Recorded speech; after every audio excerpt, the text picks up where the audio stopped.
ಪ್ರಿಯ ವೀಕ್ಷಕರೇ, C9 ಕನ್ನಡ ಸುದ್ದಿವಾಹಿನಿಗೆ ಸ್ವಾಗತ. ನಾನು ನಿಮ್ಮ ಸುಮಾ ಪಾಟೀಲ್. ಮುದ್ದೇಬಿಹಾಳ ತಾಲೂಕು ಮಟ್ಟದ ಪ್ರಾಥಮಿಕ ಶಾಲೆಗಳ ಕ್ರೀಡಾಕೂಟ 2024-25ನೇ ಸಾಲಿನ ಮುದ್ದೇಬಿಹಾಳ ತಾಲೂಕು ಮಟ್ಟದ ಪ್ರಾಥಮಿಕ ಶಾಲೆಗಳ ಕ್ರೀಡಾಕೂಟ ಶುಕ್ರವಾರ ಮೈಲೇಶ್ವರ ಗ್ರಾಮದ ಬ್ರಿಲಿಯಂಟ್ ಕನ್ನಡ ಮತ್ತು ಆಂಗ್ಲ ಮಾಧ್ಯಮ ಪ್ರಾಥಮಿಕ ಹಾಗೂ ಪ್ರೌಢಶಾಲೆಯಲ್ಲಿ ನಡೆಯಿತು.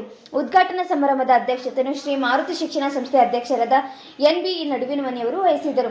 ಕ್ಷೇತ್ರ ಸಮನ್ವಯಾಧಿಕಾರಿ UB ದರಿಕಾರ್ ಸಮಾರಂಭವನ್ನು ಉದ್ಘಾಟಿಸಿದರು. ಅಕ್ಷರ ದಾಸೋಹ ಸಹಾಯಕ ನಿರ್ದೇಶಕ ಡಾಕ್ಟರ್ MM ಬೆಳಗಲ್ ಕ್ರೀಡಾ ಜ್ಯೋತಿ ಸ್ವೀಕರಿಸಿದರು. ಕ್ರೀಡಾ ಧ್ವಜಾರೋಹಣ ನೆರವೇರಿಸಿದ ಕ್ಷೇತ್ರ ಶಿಕ್ಷಣಾಧಿಕಾರಿಗಳಾದ BS ಸಾವಳಗಿಯವರು ಮಾತನಾಡಿ, ಕ್ರೀಡೆಗಳು ವ್ಯಕ್ತಿಯ ಸರ್ವಾಂಗೀಣ ಪ್ರಗತಿಗೆ ಪೂರಕವಾಗಿವೆ. ವಿದ್ಯಾರ್ಥಿಗಳು ಪಾಠದೊಂದಿಗೆ ಕ್ರೀಡಾ ಮನೋಭಾವವನ್ನು ಬೆಳೆಸಿಕೊಳ್ಳಬೇಕು ಎಂದು ಸಲಹೆ ನೀಡಿದರು. ಉದ್ಘಾಟನಾ ಸಮಾರಂಭದಲ್ಲಿ ಶಿಕ್ಷಣ ಇಲಾಖೆಯ ತಾಲೂಕು ಮಟ್ಟದ ಅಧಿಕಾರಿಗಳು, CRPಗಳು, 5 ವಲಯಗಳ ಶಾಲಾ ಮುಖ್ಯಸ್ಥರು, ಶಿಕ್ಷಕರು, ಪ್ರೋತ್ಸಾಹಕರು, ದೈಹಿಕ ಶಿಕ್ಷಕರು, ಬ್ರಿಲಿಯಂಟ್ ಶಾಲೆಯ ಆಡಳಿತ ಮಂಡಳಿ ನಿರ್ದೇಶಕರು, ಶಿಕ್ಷಕರು ಹಾಗೂ ಕ್ರೀಡಾಪಟುಗಳು ಉಪಸ್ಥಿತರಿದ್ದರು. ವರದಿಗಾರರು ನಜೀರ್ ಚೋರ್ಗಸ್ತಿ, ತಾಳಿಕೋಟೆ.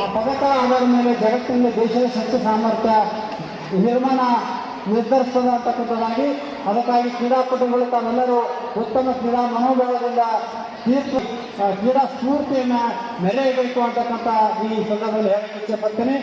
ಜೊತೆಗೆ ನಿನ್ನೆ ಹಗಲು ಮಟ್ಟದಲ್ಲಿ 2-3 ಘಟನೆಗಳನ್ನು ನೋಡಿದಾಗ ಏನು ವಿದ್ಯಾರ್ಥಿಗಳು ನಿಗದಿತ ಅರ್ಹತೆಯನ್ನು ಬಿಟ್ಟು ಬೇರೆ ವಿದ್ಯಾರ್ಥಿಗಳನ್ನ, ದೊಡ್ಡ ವಿದ್ಯಾರ್ಥಿಗಳನ್ನ ಆಡಿಸ್ತಕ್ಕಂಥ ಕೆಲಸ ಕೆಲವೊಂದು ಶಾಲೆಗಳಿಂದ ಆಗ್ತಕ್ಕಂಥದ್ದು. ಆ ಶಾಲೆಗಳನ್ನ ಕಪ್ಪಪಟ್ಟಿ ಸೇರಿಸಬೇಕಾಗ್ತದೆ. ನಾವು ನಿರ್ದಾಕ್ಷಿಣ್ಯವಾಗಿ